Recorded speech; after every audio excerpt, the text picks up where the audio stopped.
Hey guys, Aromatics here. I hope everybody is doing well and is having a great day.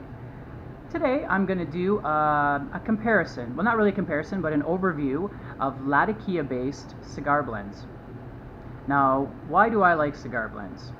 Well, when I first started smoking, the first thing that I did smoke was the occasional cigar. I enjoyed a cigar when I was out fishing or watching a UFC or a good movie, just occasionally from time to time.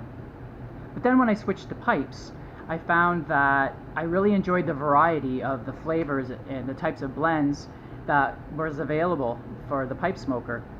And so now I still occasionally have a cigar, but I find that I get bored with them a little quicker. Although there are nuances in different flavors and types of cigars, I find that it just doesn't have the range or variety that I enjoy that the pipe has. But I still like that cigar smell and flavor. There's something about a cigar that I like. Now that's where the cigar blends come in. They're usually just used as a condiment, but it gives you that sense, that taste of a cigar, the essence of a cigar within within your pipe. And sometimes that just fits the bill for me. I get that satisfaction of the flavor of a cigar without getting bored. So what I've done here is I've placed these tobaccos in order of most burley to most Virginia. Now they all contain latakias. Now, there are non-latakia cigar blends. There's plenty of them actually, but for this video I just wanted to keep it short and concise, so I thought I would just go over really quick the latakia based blends. So first we have, and these ones I think also are pretty popular, or more of the popular ones. There's probably a few more out there, but these are the ones that I have and the ones that I've heard of, and I'm sure some of you have heard of and are easily available. So first of all, I have Dark and Stormy, which is blended by a man named John Patton. I think he's passed away, but you can get this at Four Noggins. Four Noggins still blends it. Now what this is mostly a really nutty, naturally sweet burley, sort of like a Carter Hall with a little less topping, or Prince Albert, but with some latakia and the cigar leaf. So it's naturally sweet, but then there's a big separation. You get the naturally sweet burleys, and then underneath you get a nice smoky, woody latakia cigar flavor. This is my fishing blend. I think I went fishing once and I had it, and it just clicked with me. So pretty much now when I go fishing, I take some Dark and out of the lake when it's windy in my one of my bigger windproof pipes. This is one of my go-to cigar blends. Next is Billy Bud by Cornillon. Most of you have probably heard this. I did a review on the Billy Bud Blonde. This is nothing like that. This is a heavy burley based blend, very strong burley, similar to Big and Burley, and everything is heavy. This whole blend is probably one of the strongest full blend rough tobaccos out there. It is heavy in latakia, lots of cigar leaf, and a little bit of other tobaccos in there, but mostly burley, cigar, and latakia. It's a good blend, but it seems to overpower me. After I've had a bowl of this, it seems like that I'm done smoking for the day. It just really does a toll on my taste buds. But I loved it when I could smoke it. Although the cigar leaf is in there, it seems to get overcrowded by the burleys. It's a really rough blend, but many people like it, and I enjoy this one too.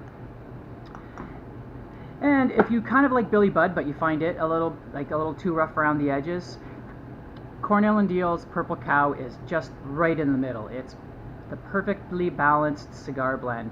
It's got probably the base in the middle would be the Virginias and the Burleys, a little bit more on the Burley side, but the Virginias just mellow out the Burleys just nice. And then you've got the cigar leaf and the latakia, which is all just middle of the road. Nothing overpowers each other. There's just enough latakia, just enough cigar leaf. Sometimes I find maybe the way the cut is maybe sometimes if you get too much cigar in at a time, it'll get a little bit maybe rough or bitter every once in a while. But overall, this is probably one of my go-to most smoked cigar blends with latakia, just because it has everything in just the right amounts. Very good blend. Then we have Specter by Russ Willett. Now this was based off an actual cigar that had latakia in it, so Russ Willett, the blender, decided to make a pipe tobacco based on the cigar. This one, I smoke a lot of it, but I have a hard time describing it. It's not that different, but it's just hard to describe.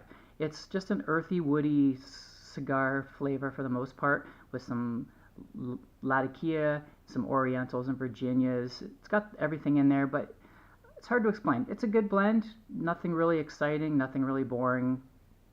Just sometimes when I'm in the mood to have just a cigar blend and I want something different, I'll go with this one. And it doesn't bite. This one's probably the least. This one seems to bite me the least of all tobaccos like that I have. So that's sometimes a deciding factor if my tongue's a little worn out, but I still want a strong blend. I'll go for this one. And it cuts a nice shag. Burns really well, really well.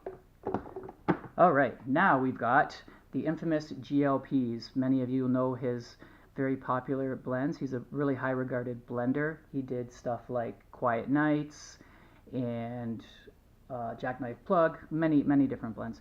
This was his first attempt, I think, at a cigar blend called Reboosto. This is more on the Virginia side. Now we're getting more out of the Burleys and into the Virginias. It is, yeah, just a basic Virginia, a little bit of Orientals, cigar, and some latakia. What makes this stand out from the other ones is just the cigar leaf is different. It's more of that really sweet, earthy, smelly, like, you know, when you're walking down the street and some old guy passes by and you can smell he's smoking like a really strong cigar. It's got that smell, that type of cigar. It's not a lot of cigar. I'm not saying it's overpowering. It's just what cigar is in there is that sweet, earthy, almost like if you've ever had Brown Number 4 or any of the Samuel Gawith ropes, sort of like that kind of cigar in it. Okay, and then, whoops, we have Key Largo. This is also by GLPs. I call this the Penzance of cigar blends. It doesn't bite. It's like almost the same texture as Penzance, which would be a mottled flake, a really tender, moist, not a wet flake, but just easily crumbled, almost like it's aged.